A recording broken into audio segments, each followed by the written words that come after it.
The birds fly south as the light leaves your eyes. Hold on to your dream. Oh, I know you wanna scream. Since the day you're born, you're just a flower on your own, waiting for the sun to blossom, hoping to break through the storm.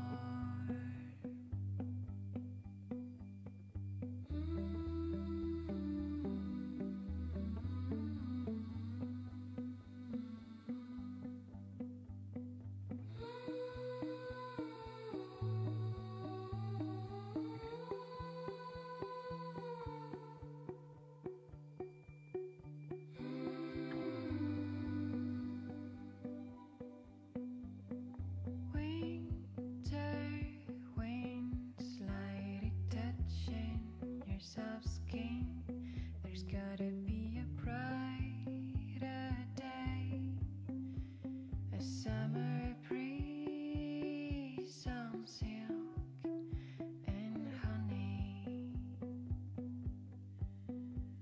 a big white horse is running through the golden doors.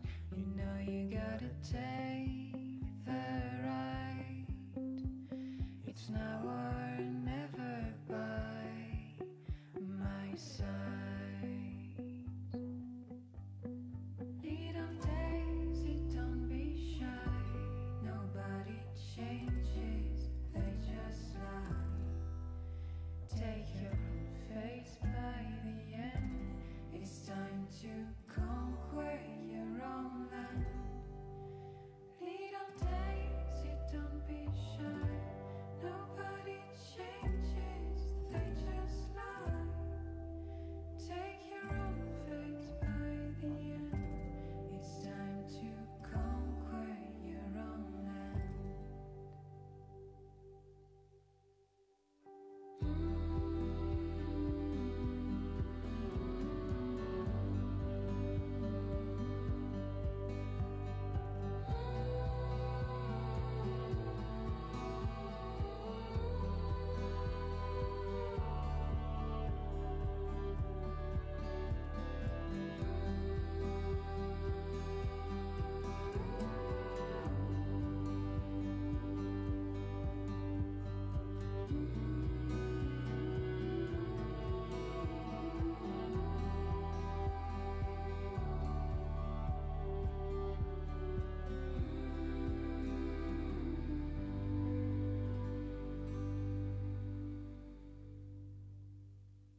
I'm Adrienne Cullen. I'm originally from Ireland.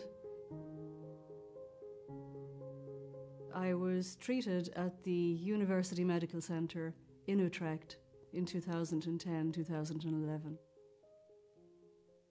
I went to the hospital for treatment. A sample of tissue was taken and sent to the laboratory, but the results didn't come back to my doctor, and he didn't see them for 2 years.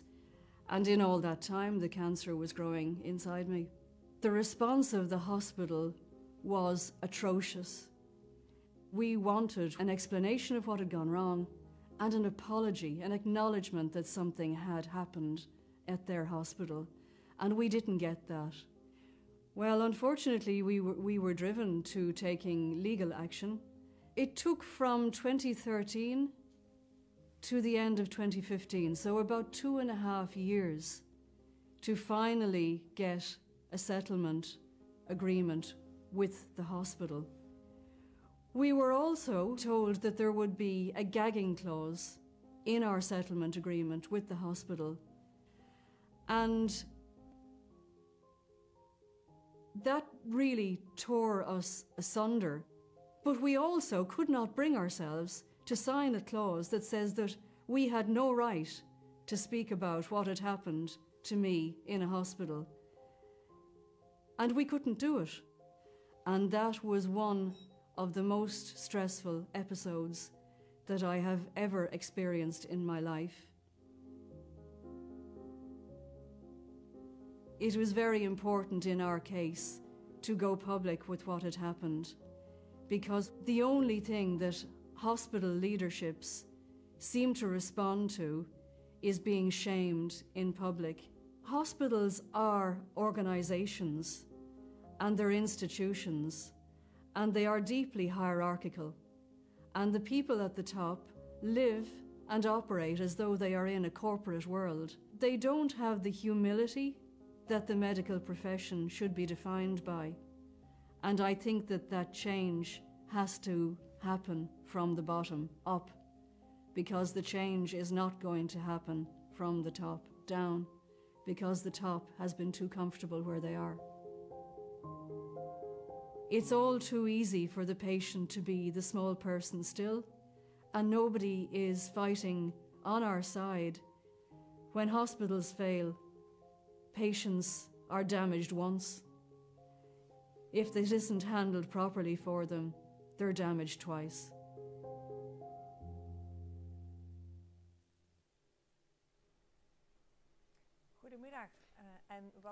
Good afternoon and welcome to the 7th Adrienne Cullen lecture.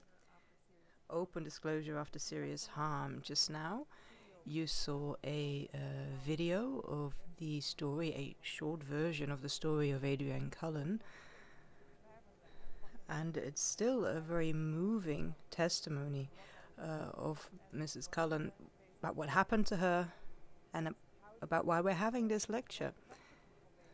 So it keeps the idea of this lecture behind, and even after her death she keeps on pointing out to us why it is important to communicate openly about things that might be going wrong, and that through openness and through open communication we might be able to prevent similar mistakes in the future.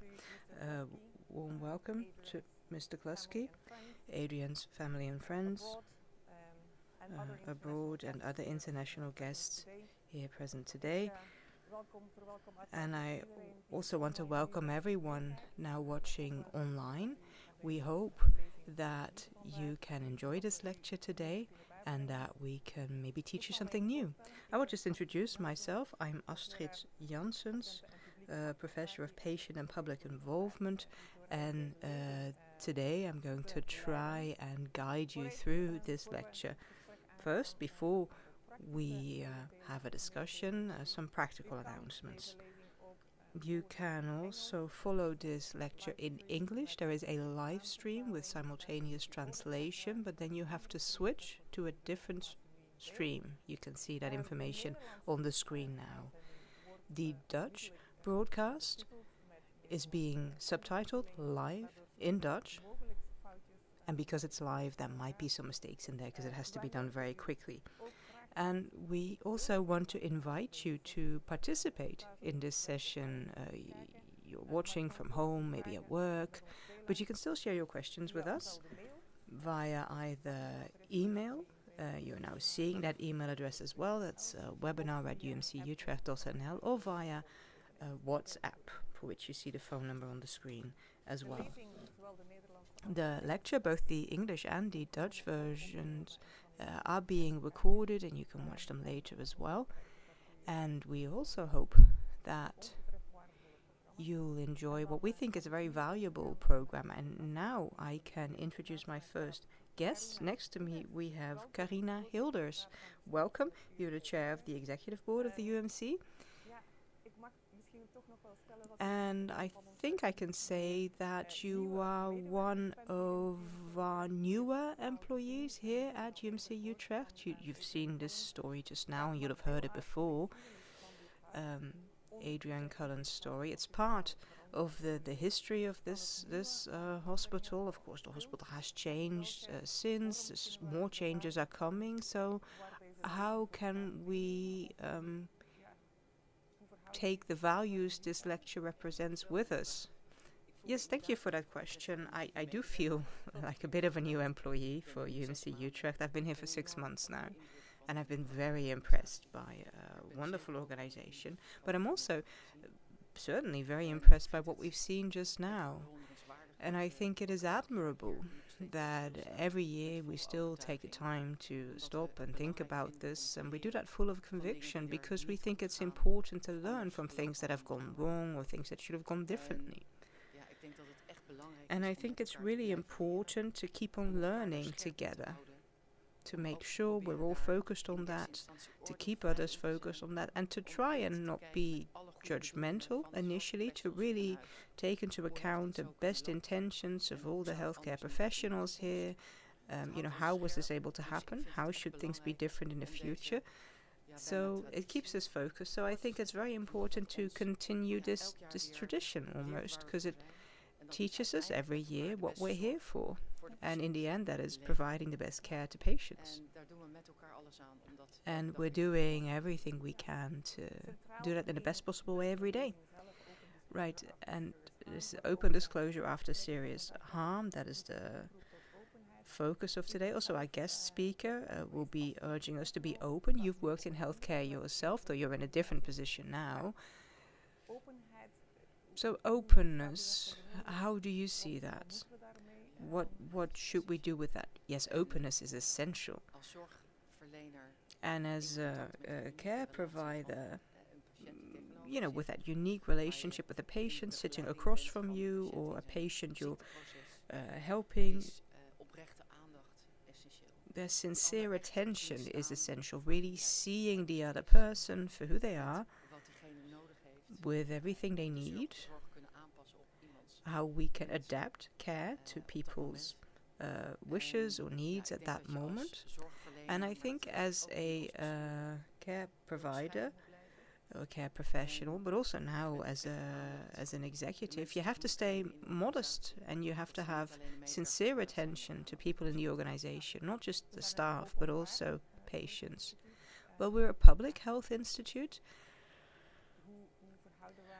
How do we relate to the world outside of that? Yes, thank you for that question. Certainly these days, I think it's very important that we continue to be an open organization, also in view of the dynamics in the geopolitical arena. I think we really need to cherish that open dialogue. We need to be aware of it. And as a public organization, a public body, we have to continue to set a good example of how you can bring various perspectives together with respect and with sincere attention. Right, well, thank you for being here today. I did just want to give you a last opportunity to maybe address staff if you want to. Maybe you have a message for employees in the context of this lecture. What would it be? Well, I hope that together we can create a safe environment where you're allowed to make mistakes. All right, thank you. Across from me, we have Mark Rietveld, chaplain at UMC Utrecht. That is a role that I've been told takes you throughout the hospital, so welcome. Your presentation today is about a call for openness when it comes to difficult decisions that patients and staff are faced with every day. So openness about the choices we're making and the fact that solutions or options might not always be ideal. That's very important.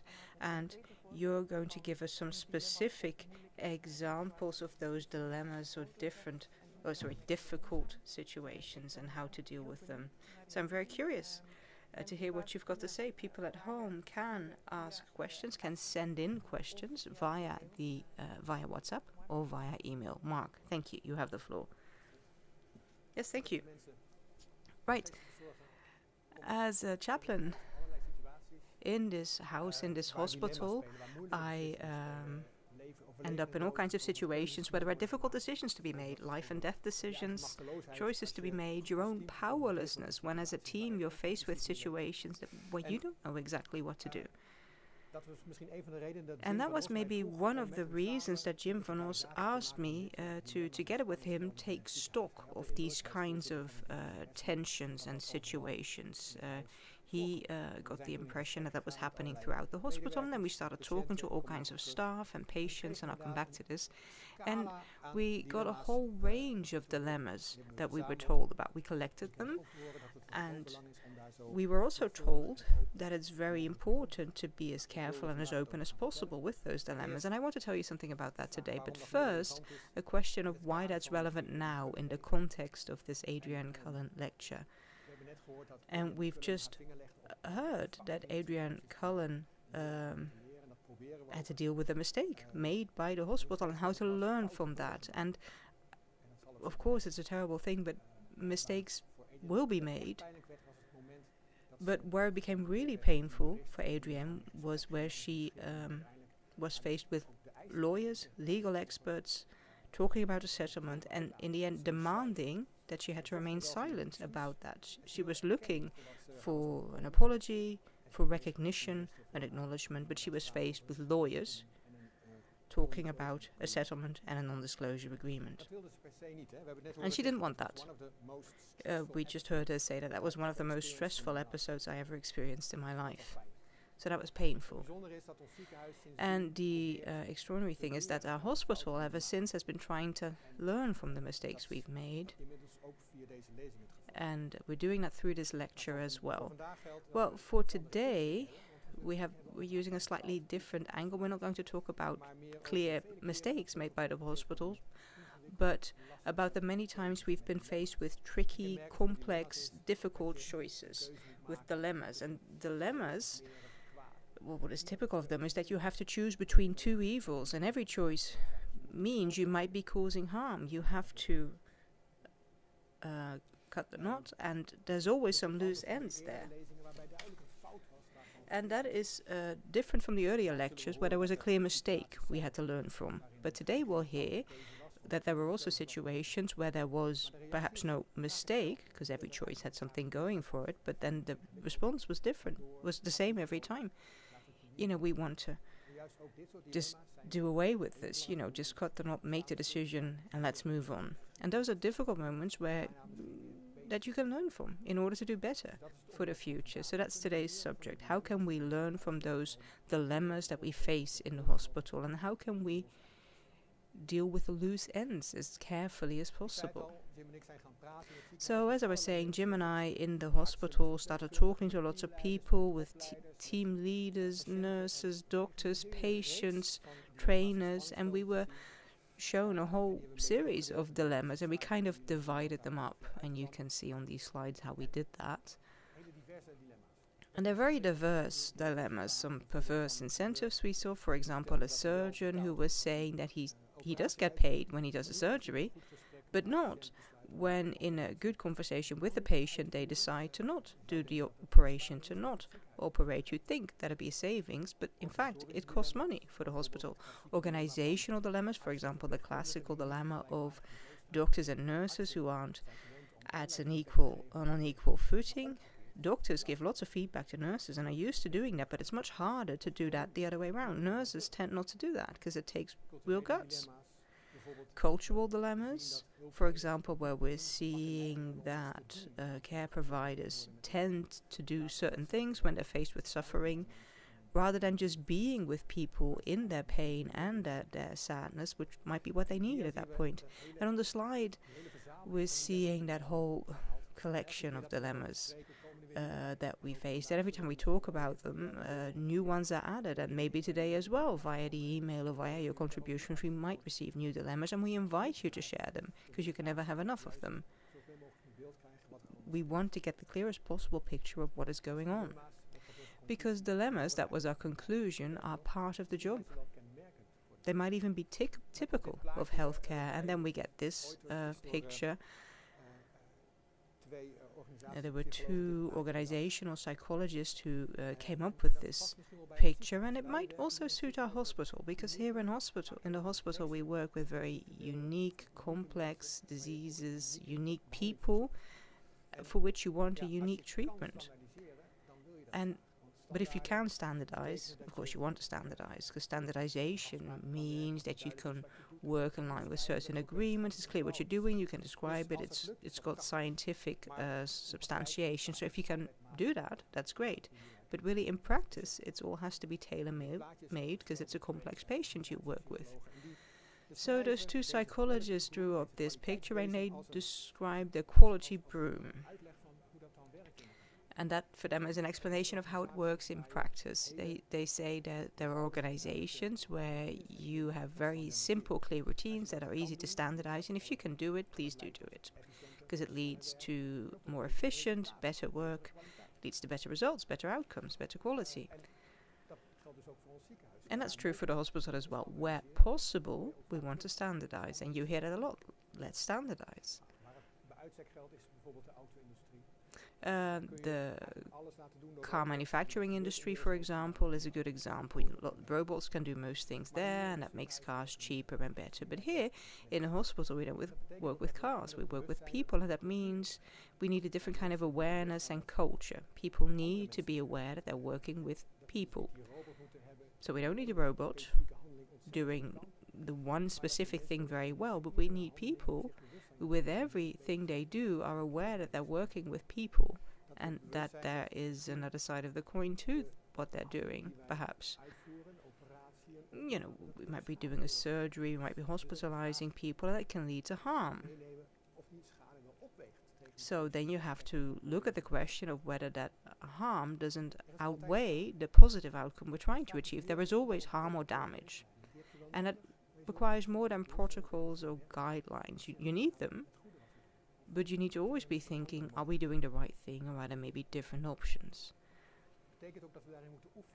And that means we have to practice that and rehearse that, and we need to maybe develop a certain language to discuss this together. And such a culture is what is called the quality culture here. That you can deal with the uncertainties, with the questions, with the dilemmas that you get with the hospital. Good care is conscious care is how Jim and I summarize this. And those dilemmas, well, there's lots of them. But there's three I want to focus on. The first one is about making decisions together. That is something that is the standard now in a hospital when it comes to the treatment you're undergoing as a patient, and that should be, hopefully that is, something you've decided together with doctors and others. So you've made a choice that you've discussed together, that you've thought about together. And then the question basically is what you think is important as a person. What do you need? What do you want to go for in life? And what you think is important should be the starting point for that treatment. In practice, though, that's often hard, because lots of patients don't really know what they think is important, so they're not that well able to put that into words. Then it's up to the doctors and others to help them put that into words, and to look at what makes things important for them. And people need to be given the chance to get a clear idea of what is important for them, to think about the various options and all the pros and cons of those options. And one of the dilemmas we saw when we looked into this is that a doctor in, one and the same conversation presents the diagnosis and the treatment plan. Mark, I'm sorry I have to interrupt you there, but we're being told by the technical people behind the screens here that there are some complaints about an echo. So we need to take a 5-minute break in order to resolve this technical issue, and then we'll come back.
Welcome back, and our apologies for that interruption. There were some serious technical issues. I hope they've improved. If the sound is not better, then do let us know. But because of that technical problem, we're going to give Mark the opportunity to start over again. So Mark will be telling us something about his call for openness with difficult decisions and their aftermath. Yes, thank you. Astrid already said this, I'm a chaplain, and as a chaplain in this house, in this hospital, I often am in locations where people are faced with difficult choices, in situations where they feel powerless. And it might be one of the reasons that Jim van Os asked me to, together with him, take stock of these kinds of dilemmas and tensions in the hospital. He is the head of the brain division, and we talked to lots of people together in this hospital about these kinds of dilemmas, and we collected them, which I'll show you later. And one of the things we saw is that these dilemmas crop up continuously. There's always tensions and situations where people think, oh, what is the right thing to do? And it's important to be open about that, to take due care there, and to discuss them together. And that's what I'd like to talk about today. But first the question, why is that relevant in the context of this lecture? Well, we just heard that Adrienne Cullen was faced with a big mistake that was made by others and had huge consequences.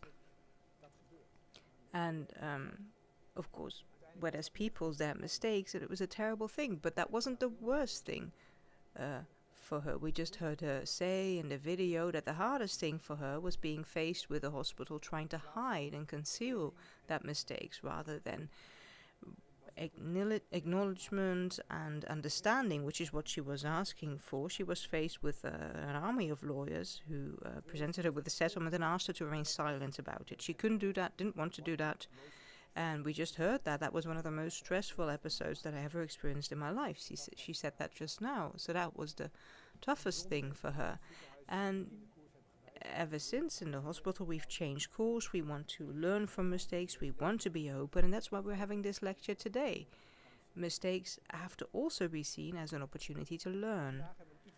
But today we're doing things slightly differently. It's a different angle. We're talking about dilemmas.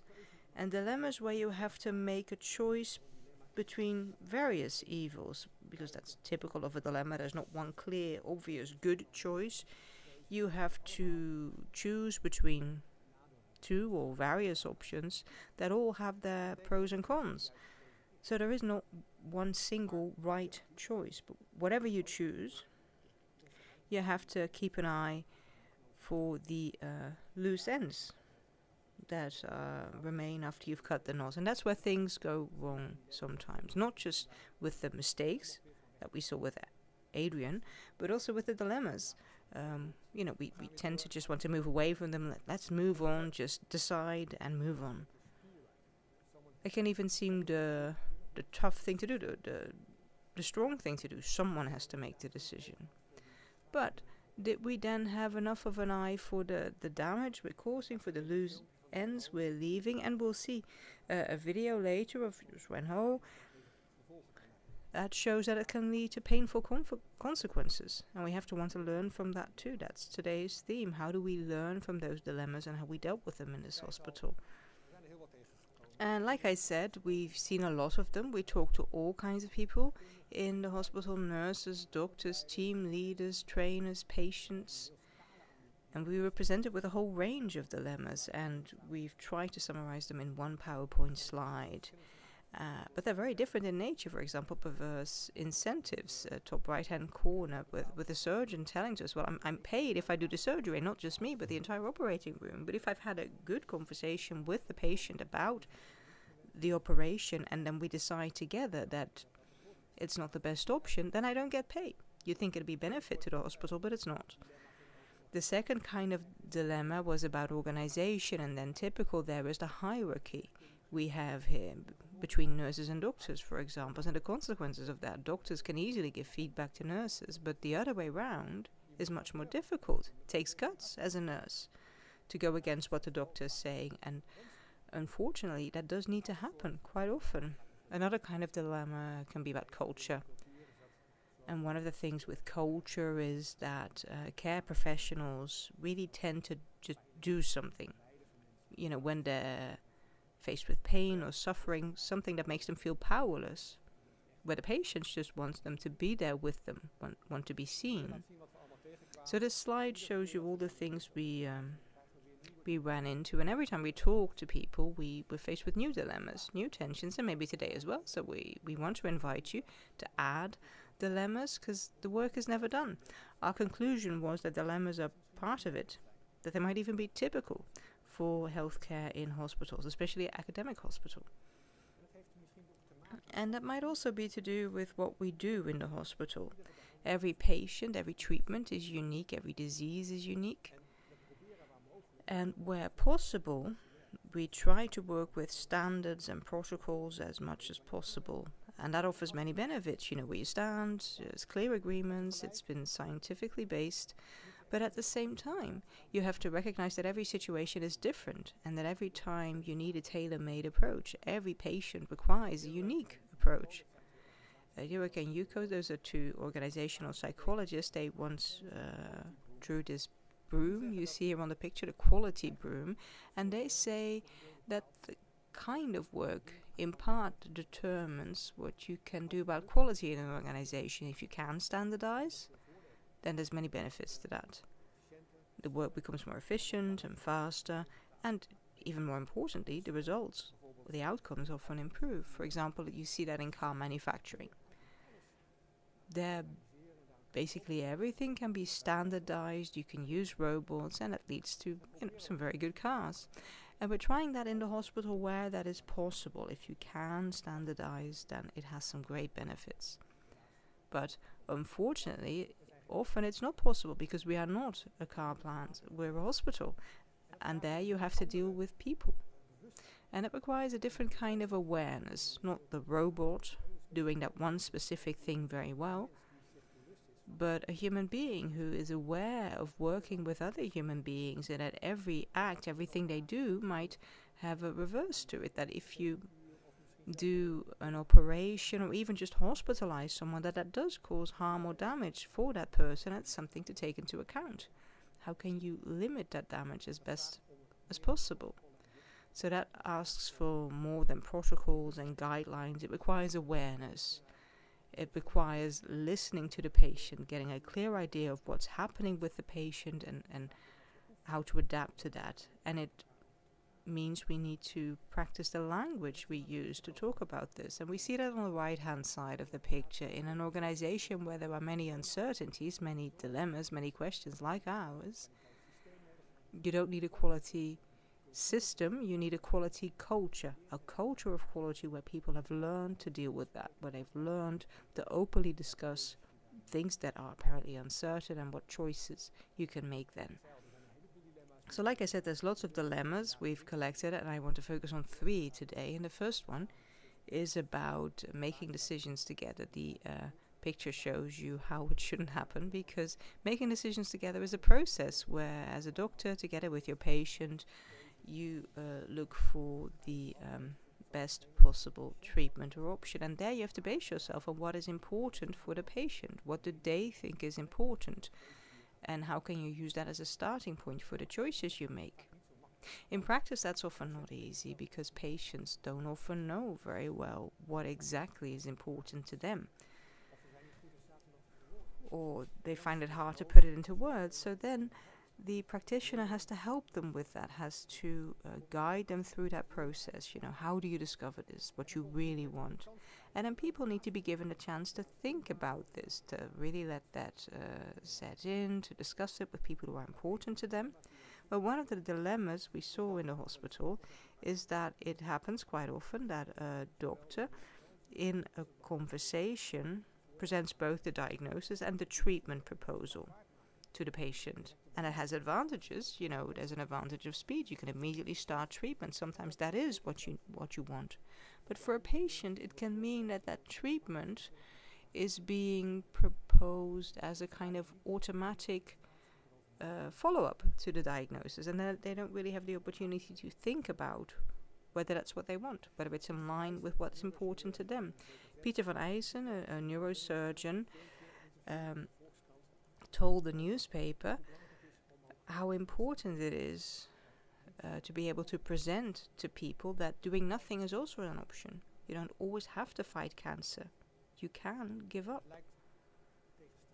And it seems contradictory with what you hear from people. Everybody wants you to fight, but such a choice, a decision to do nothing, takes time, takes reflection.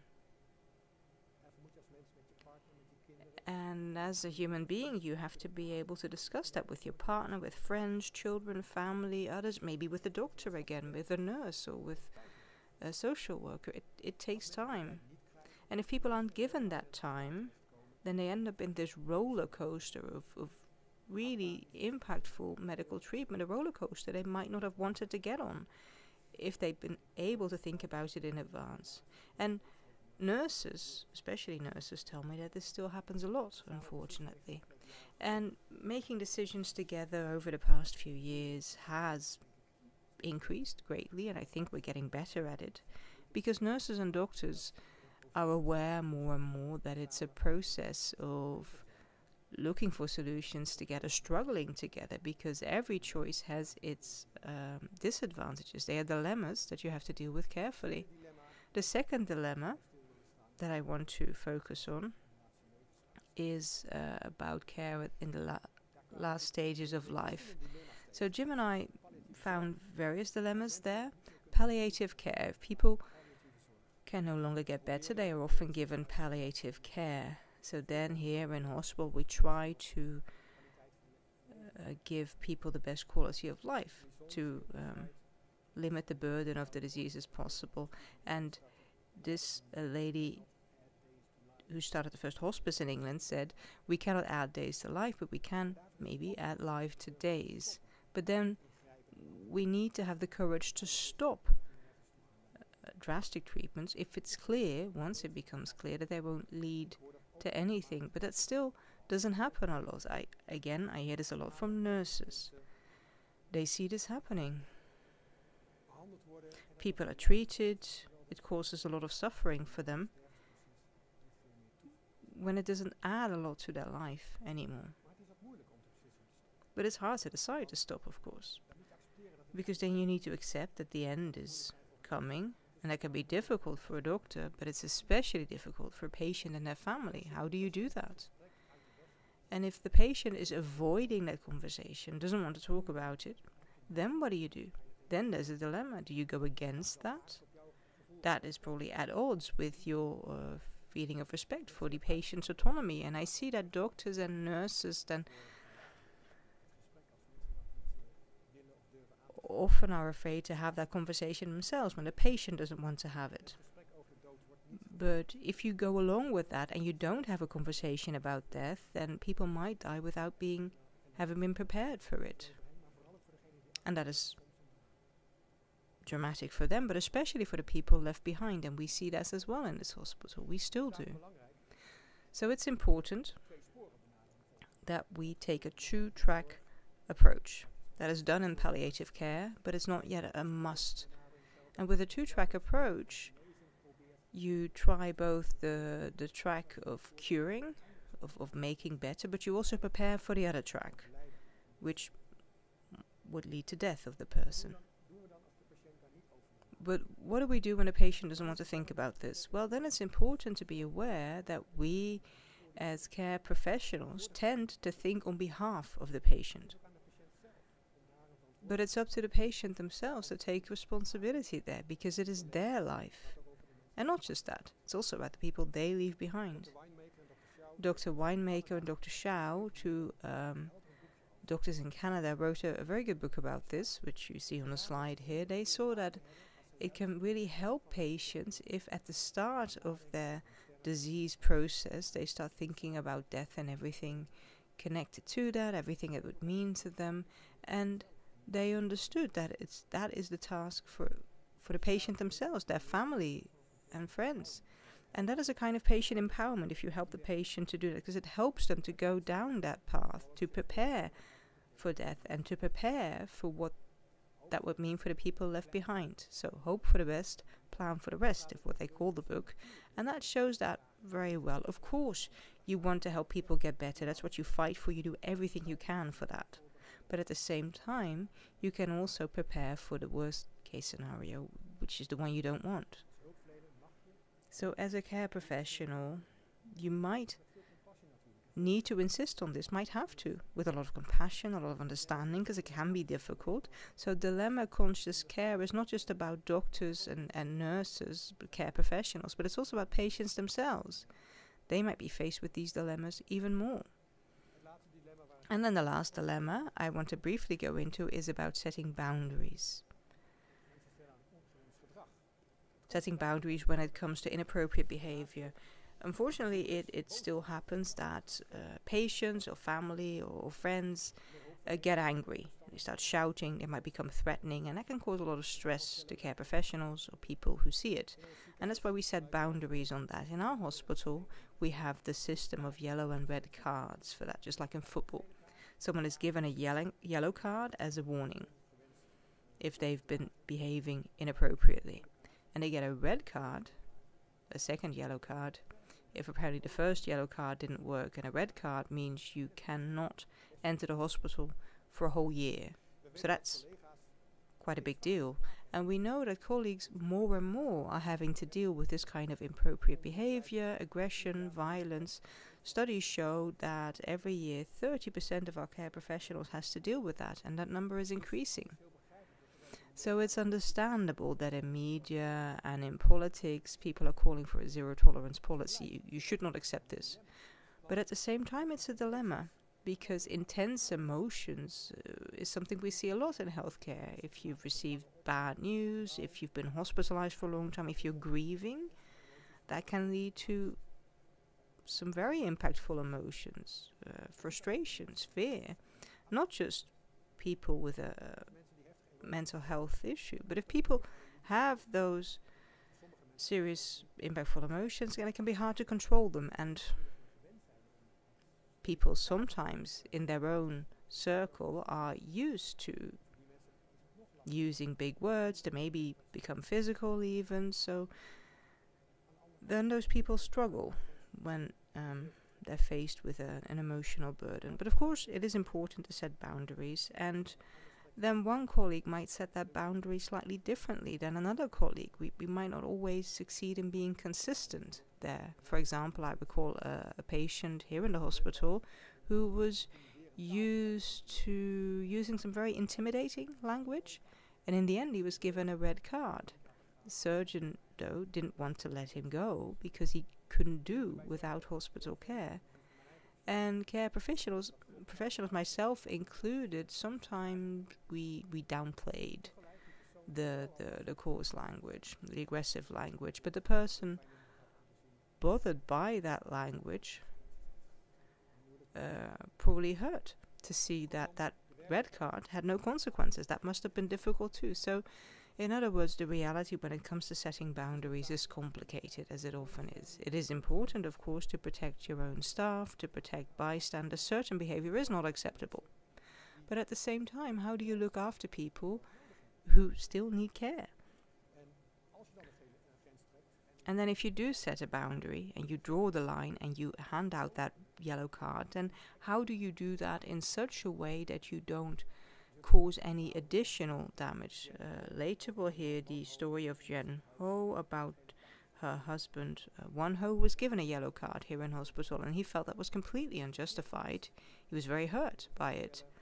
And Jen will tell us how that impacted her and her young family. My experience with Wan Ho, because I was in touch with him a lot, is that he was mostly looking for respect. He wanted to be heard and seen. And due care therefore starts with an open attitude, really listening and seeing and trying to see things from the other's perspective. And that takes me to my last slide, because that is also the question of what does this mean? What will be the follow-up to this? What will be our next step?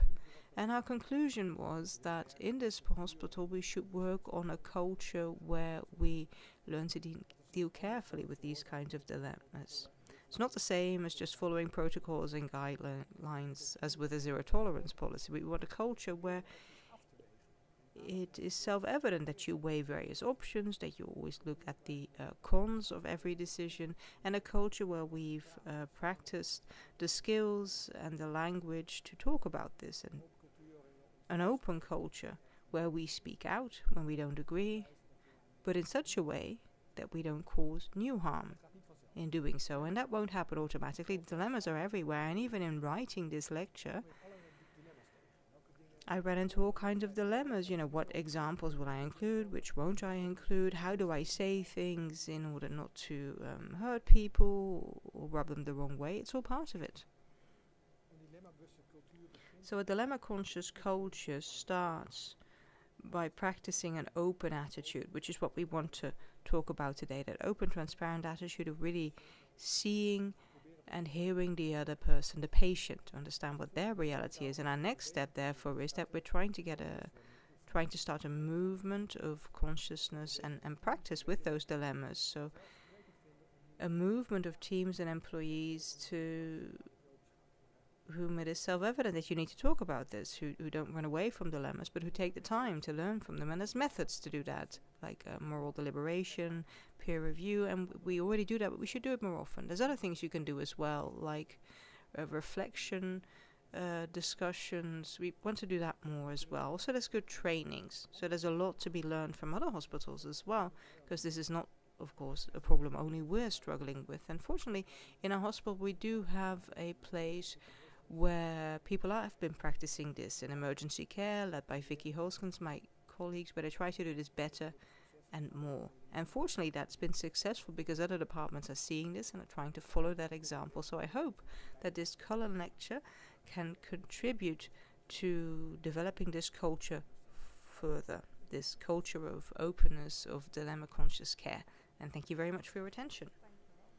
Yes, thank you, Mark.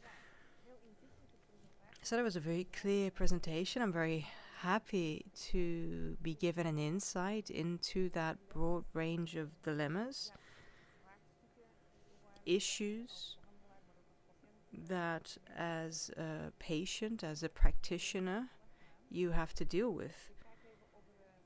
Let me see if there's any questions. Currently there aren't any questions, but again, I will invite the listeners to send in questions via email or via WhatsApp. And those are questions we can perhaps ask later as well.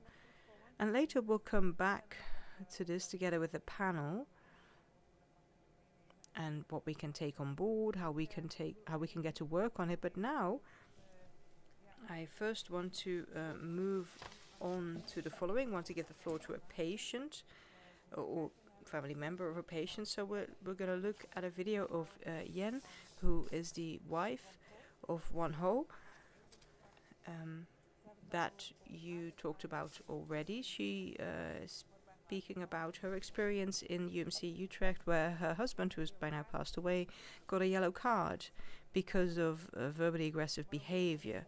But a lot wasn't clear about getting that card. The consequences of the yellow card weren't clear, so that led to a lot of unrest with both Yen and her husband, and also at home. So I would ask you to watch this video, the testimony of Yen. So the story of Yen. When a patient or visitor does not behave according to the norms and regulations of the UMC Utrecht, a yellow or red card may be issued. A yellow card is an official warning, and a red card means that a patient is only allowed inside the hospital for emergency care. Sometimes UMC Utrecht deems such a card necessary to protect other patients and staff. Providing a clear explanation of the reasons and consequences of the card is important. Yen's husband received such a yellow card. So my name is Yen Oh. My husband Wan Ho was a caring social person. We have 2 small children. The oldest is 9 and the youngest is 6. Wan Ho ended up in UMC, first due to COVID, and a year later an x-ray showed that it was stage 4 lung cancer. Wan Ho couldn't stand injustice, and sometimes that would get a bit out of hand. The yellow card started without us knowing about it. They said, well, we don't like aggression. We have to draw a line somewhere. And then Wan-ho said himself, no, I'm a care provider myself. I totally understand. So I understand very well that I can't touch you, and I would never do that. I can use my words, and of course they can be painful too. But at that moment, it's just the emotion of a patient.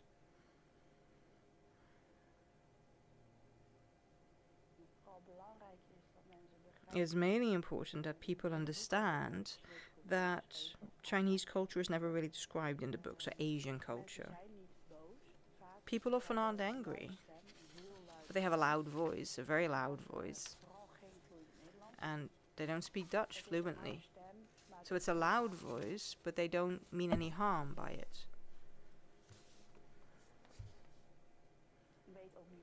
And we don't know why we got the yellow card, or who gave it. We don't really know that either. So that is unfortunate. It made Wan-ho very angry. In the sense that he experienced injustice again. Why did he get it? When he was just standing up for his own rights. For me it was mainly that, you know, just all day long, from when he got up, he'd be saying, oh, I'm really struggling with this yellow card. Why did I get it? Why now? I'm so ill. Why am I not understood? What was it for? Who gave it? Can't I just talk to that person? Why didn't they tell me earlier? I couldn't answer all those questions. But at some point I would lose my temper and say I've had enough. And of course he got angry every time with the children because they were noisy or whatever, while he was worrying about all that because he had nothing else to do. And the children were like, I don't know what's going on. So we explained to them that the hospital gave their father a kind of punishment. And that is what they had to deal with for all those months. And now you see the children's anger coming out. So I have my hands full with that now. Very full. So all the children had was an angry father who couldn't really communicate anymore, who couldn't really do anything anymore. And all of that coming together made it very, very hard. So we talked to the doctor about the yellow card, and after that it was good to see that both sides said, well, you know what, just leave it be, the yellow card. The doctor told Wan-ho, just forget about it, let's just move on with a positive mood. If there's a problem, let's agree to call each other. So, looking back, it became a very good situation, you know, from anger and mutual misunderstanding to understanding each other. So the yellow card had both a good and a bad side, but I always like to focus on the positive. Why do you want to share your experience? Well, a yellow card, what is the use of it? Has the hospital ever thought about that? Well, you know, what does that do to a patient? Is it useful to have them spend their energy on the yellow card, or you want to direct their energy towards a good treatment? That is the main thing. Because handing out yellow and red cards, to be honest, I think UMC Utrecht doesn't want that. The doctors don't want that. And patients don't like to receive them either, because it only raises more questions. And the consequences of such a card for a family are serious.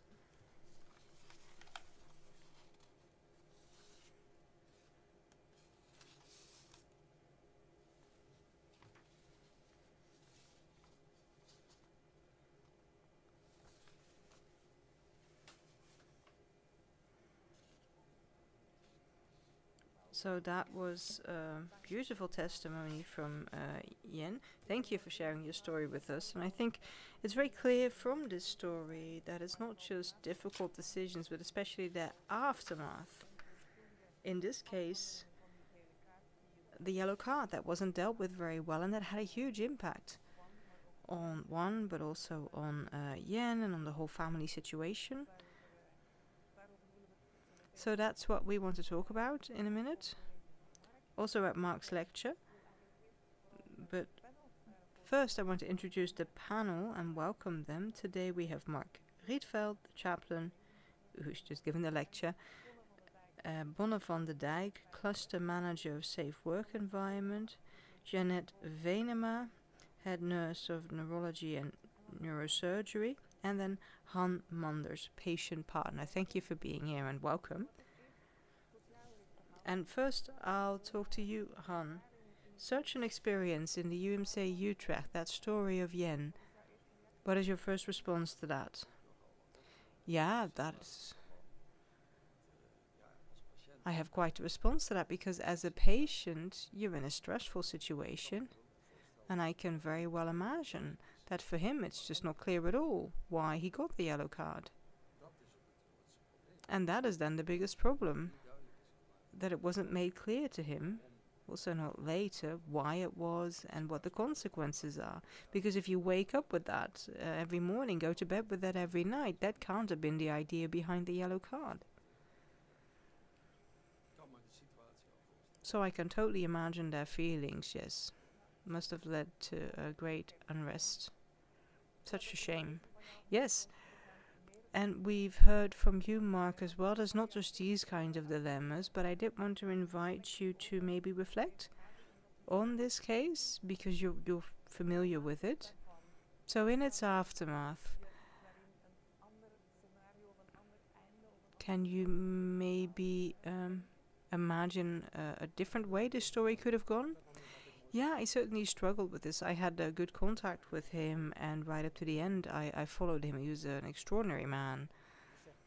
But now I'm aware that I kind of got caught up in that whole, black and white presentation, that nothing could be done. That was his experience in the hospital. I got caught up in that, and I would try to do that differently. I talked to Bonne as well, and it's not as black and white as perhaps I thought at the time. And these days I will go to a complaints officer earlier, or maybe to Bonne, and say, hey, this is going on, can we talk about that? So that was my lesson. I kind of hold that against myself as well, that I didn't do that at the time. I could have done more than I actually did. Bonne, Mark was referring to you, so how do I see that? What role can you play there? Well, looking back, of course, it's very sad that this is what happened, a yellow card. No one wants a yellow card, of course, but in the interaction between patients and staff, something went wrong. That's probably the basis, and we can learn from that. I think it's good to discuss it. And the situation is such that, nurses and doctors couldn't work it out together, and then, you have security staff who talk to them and then issue the yellow card. Of course, that's a very unpleasant situation, and usually it is sufficient. But looking back on this, I do think perhaps we didn't explain sufficiently why it was. And it was really just a stop moment. It was just a yellow card. Yellow cards, you stop and make some kind of agreement about providing safe care. And that was, of course, on the one hand, you have the patient, but you also have staff who might be afraid to do their job now. So that's a dilemma. You have two parties where you have to find some kind of middle ground, and usually you manage that, but in this case we didn't. And we learn from that. So it's good that we get these kind of reports and that we can act on them.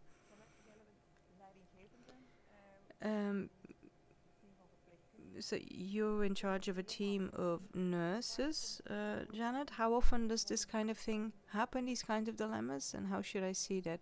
Well, I think we deal with dilemmas every week, also to do with aggression, but often you see that there are dilemmas to do with a lack of communication. Nurses, you see their workload increasing hugely. They're mostly just doing things, arranging things, and taking a moment to stop and think about something. What is happening here? How does it make me feel? We sometimes just forget to do that. And that means you don't always listen to your own feelings when you're talking to patients. And such a dilemma, how does that translate to your department? Well, making choices.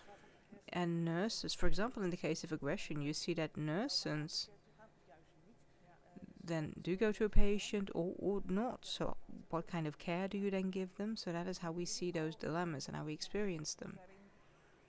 And have you used bonus services there? Yeah, definitely. We do use security a lot. Yeah, security staff. Not always directly around patients, but also in the background often, so that the nurse just feels safe. Because they also provide a sense of safety for nurses, so they can act when it's necessary. But it means as a nurse, you do feel a certain pressure, because you have to go into the room. You don't know what's going to happen. And the challenge is maybe to take action in advance, and we're doing that more and more. The number of reports has tripled over the past year. Reports of inappropriate behavior, concerns that staff have. They're reporting that more and more, and that's good. It's not that there's less safety, but when we know, then we can talk about it in advance. How do we do this? So sometimes we're there in the background. Sometimes just the conversation is enough. Sometimes we're there for the conversation. So that is a valuable learning moment. We've developed that together, and that is where things are improving. And sometimes it's a situation where you have to intervene, sometimes not. Sometimes we could maybe do more in advance to make sure there's a situation where you don't have to intervene, so you have a dialogue sooner. If as a nurse you think, there's something going on here with the family, with the patient, then you maybe ask. I can tell you're angry, I can tell you're unsure. What can we do? We don't always take the time to do that. And of course, you're working with people. And, nurses can also struggle to go to patients, but patients might also be thinking, oh God, not that one again. Even though that might not be based on anything, it might just be a gut feeling, or they might be sensing the fear the other person has. Yeah, as a nurse, you don't always want to say you find something difficult, but you're allowed to find something difficult. You're allowed to say that to each other, we find this situation difficult. That can be helpful. So is there a preventative process there? Or what might be another good example of something we did in the past with your services? And I also heard that in the video just now, cultural differences. People just talking in a loud voice, that's also a thing. And as a care professional, you may have been through several things already that day, and it might be the last straw. One of your colleagues told our service about cultural differences at one point, and that can be preventative as well. Then you are better able to understand situations, and you think, let's wait. So yeah, prevention in advance, that is where we can make huge gains. Yeah, can we better understand what's going on? If we listen to the other story better, we can maybe prevent it. And you can't always prevent it, of course, but then maybe we can think about how to limit the damage, because in part it'll keep happening, of course. But we just saw the consequences in the video. They are also significant, and we might need to do something there too. And Janet, you were just saying that a specific example might be a nurse being afraid to go into a room, not wanting to go into a room because of a previous incident. So how was that dealt with? Also perhaps with security staff, or how do you support your nurses in that? Well, it's very important that we get a signal about that we're told about this, so we know what's going on.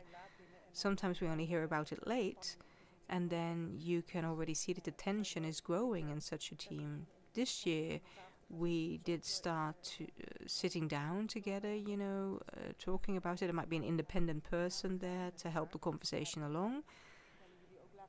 But we also easily call you, the security, to discuss the situation and ask how they can support us.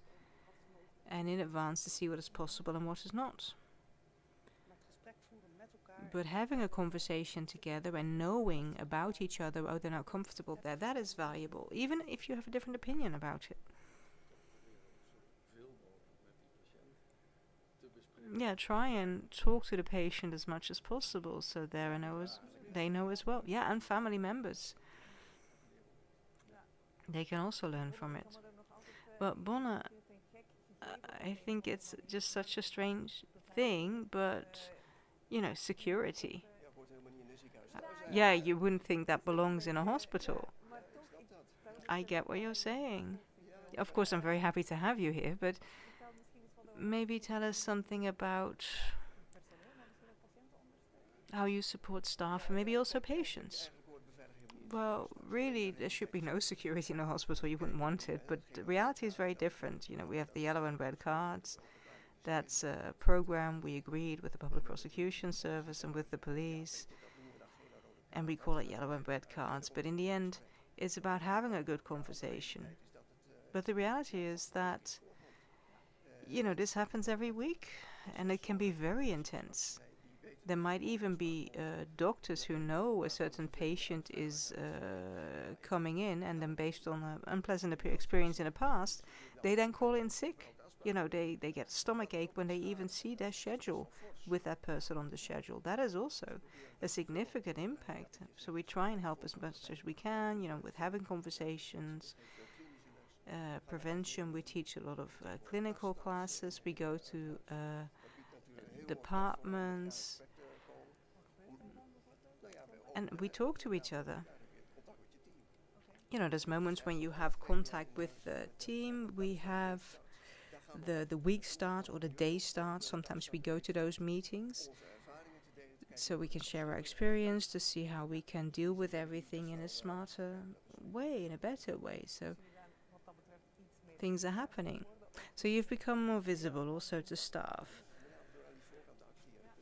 Yeah, by acting in advance, you don't want to have to intervene because things have gone wrong. You want to make sure things are fine in advance, and you can do that by maybe having a separate chamber, reaching an agreement, being there. Sometimes it's enough that we're just out in the hall. That can be enough. But is it clear for patients then what you're doing, why you're there? Yeah, I think in 95% of cases that is very clear, and that's done in close consultation, but that's not always something we can manage to do. That is also the reality. You know, we are dealing with patients, but also with care professionals who may have had a whole tough day. Yeah, and the security staff could have had a rough day as well. Yeah, so we talked about the yellow and red cards. So Mark, just coming back to that, there's a wider range of dilemmas you were discussing, and I was pretty impressed by the diversity. Is there something that really jumps out at you where you say,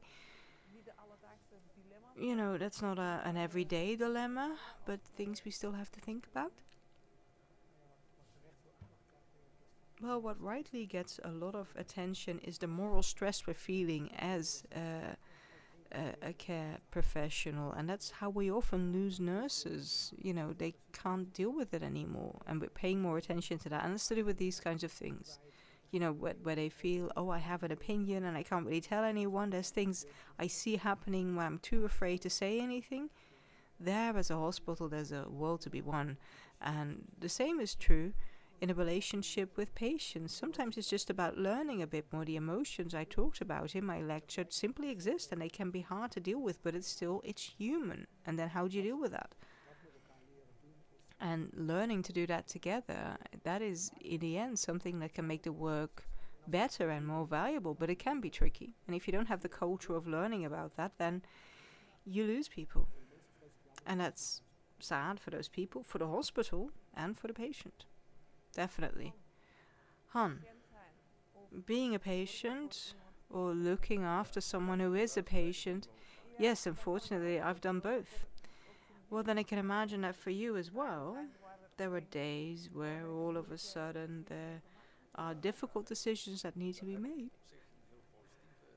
Yes, but I've had a very good experience with this, because when my wife was given a diagnosis of metastasized lung cancer, it was decided pretty quickly that she'd get chemo, and the day before she would get chemo, the doctor called us, we'd only just gotten out of bed, and I had to take over the phone pretty quickly, because there was the story, you know, there's another option. You can go to university hospital, and then there might be room for further research. When that morning, basically, she had to take medication in order to start chemo the day after. So she got that phone call, and listening to that story, it sounded good, but you can't immediately say yes or no. So I said, well, would it be all right if I call you back about this so we can talk about it together? Yeah, no, take your time, it's fine. The doctor said very emphatically that you have plenty of time, and I will call you over lunch. So that gave us the time and the room to really think about it. So we could really support the decision to go to the university, to the academic hospital, from our, local hospital. And that gives you faith in your doctor, because the doctor was not afraid to say, well, maybe another hospital could help you better. That was great. And I think it was only right that they did that. I mean, you don't have to do everything yourself. But I can imagine that such a message can be confusing. And the decision at that moment, it has pros and cons. That's what we've been talking about here as well. Well, for us it was very important that both the doctor that called us and the doctor of the university hospital, a professor, but when you hear that it's a professor saying you have the time to do further research, I'm not medically trained, so that does then give you faith. And if you're given the time to talk about that together, and to maybe call other people you want to discuss it with, and that you then get a phone call later that afternoon, I mean, that for us was enough reason to take that step, with a very different treatment than had been planned initially. Is that something you recognize when we are dealing with dilemmas in healthcare, Mark or Janet? Not just the fact that in this case it went well, but are there elements there that you recognize when you have to work with dilemmas yourself?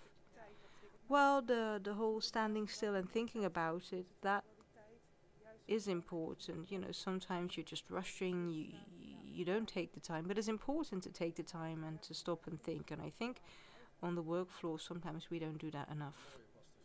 Yeah, and the nice thing was that it was indicated very clearly. You have the time, and it turns out my wife had a mutation, and the doctor said it has to be that.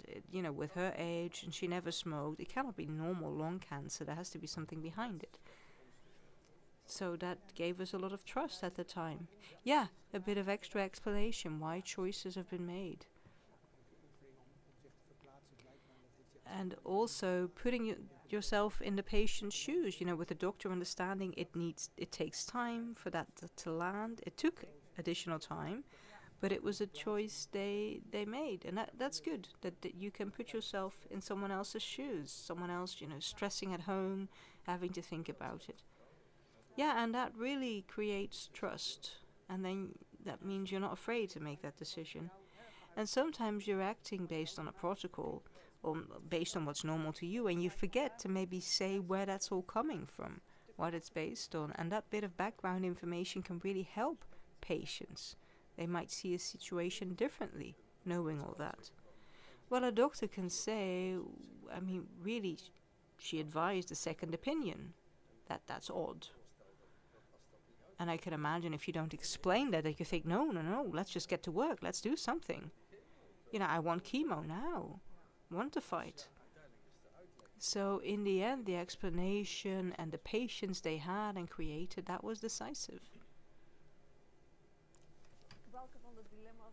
And which of these dilemmas are you still thinking about? Thinking, oh, I want to maybe go into that. But also the language we use is something I've been thinking about. And I see this with patients too.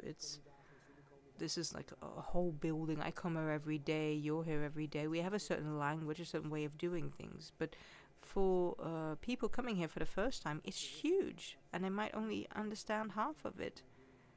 So that awareness of people maybe not understanding straight away what's happening, that awareness doesn't always exist, and I think that's essential.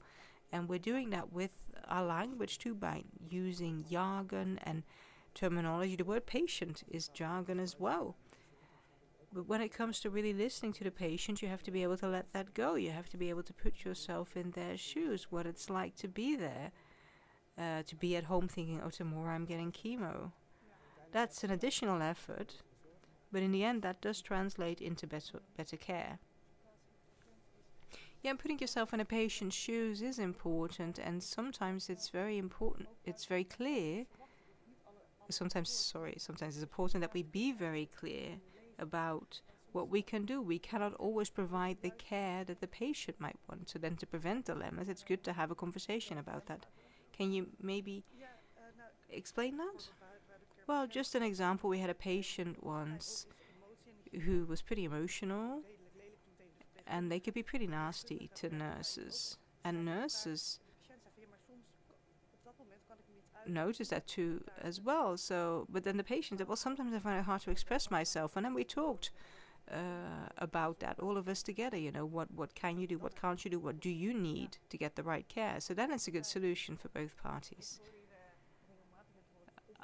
I regularly hear solutions mentioned. This is a medical context, it's a medical system, a medical institution, where often we're looking for the ideal solution, the right solution, or just any solution.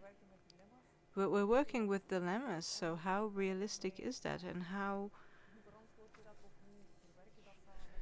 do you do that together with patients?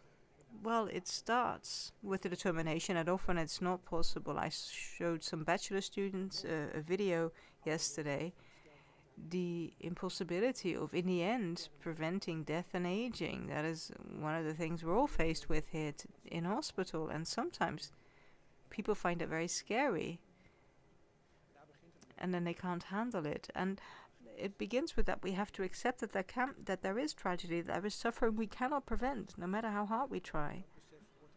And that awareness is all part of it. You see that doctors who've gone through something themselves often become better doctors, and that is to do with this. How do you relate to this kind of pain and suffering and tragedy? Because if you're able to do that, you're better able to see the patients. Is that something we need to be more aware of, both as doctors and patients? Well, I think so, especially through communication, so you understand each other better. You come closer together.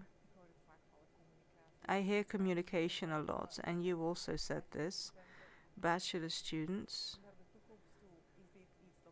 So is this something we need to include in training in the future? Is it something to discuss with colleagues? I mean, how do we put communication into practice on the work floor?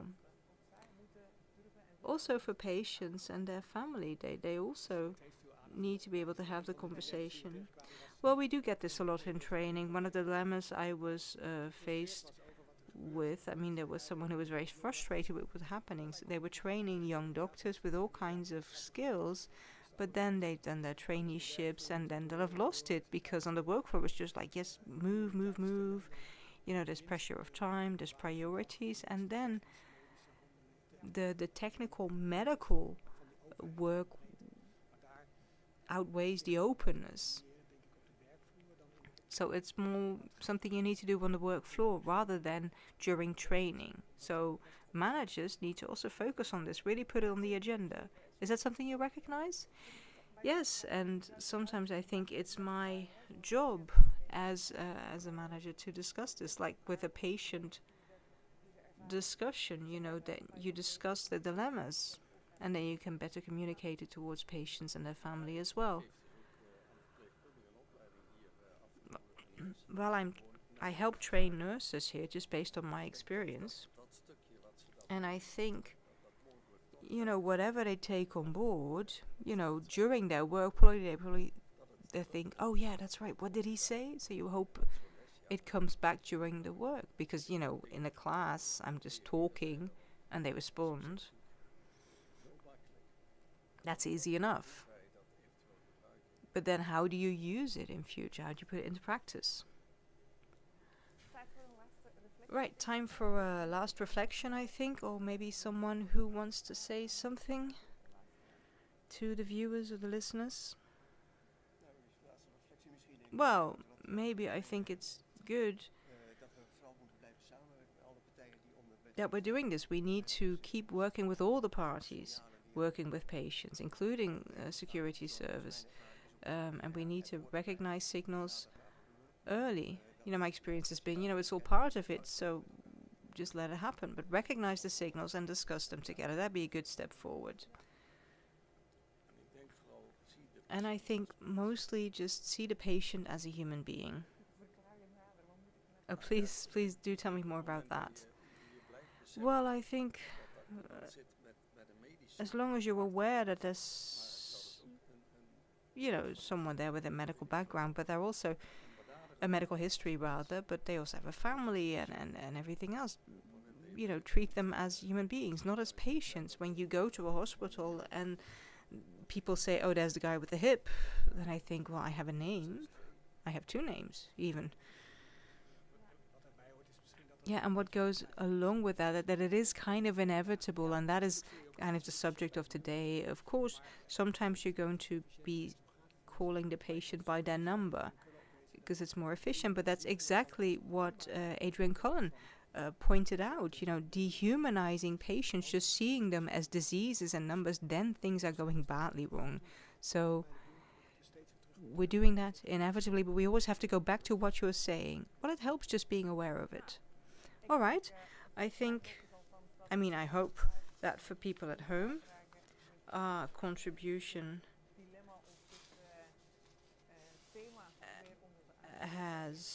our work has drawn people's attention to these dilemmas, to this. So I want to thank everyone for their contribution,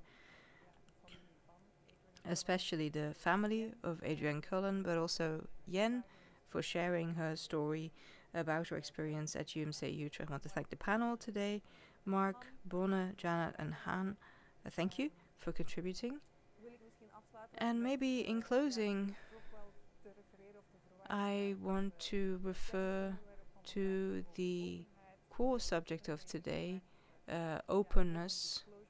You know, the Cullen lecture has open disclosure in its title, and Mark today also called for openness. Many of our panel members have also asked you, are appealing to you and to all of us to have an open conversation about difficult decisions, dilemmas that occur in healthcare, where as patients, as family, as care professionals, we're all part of that. So then I just want to wish you a good afternoon and see you next time.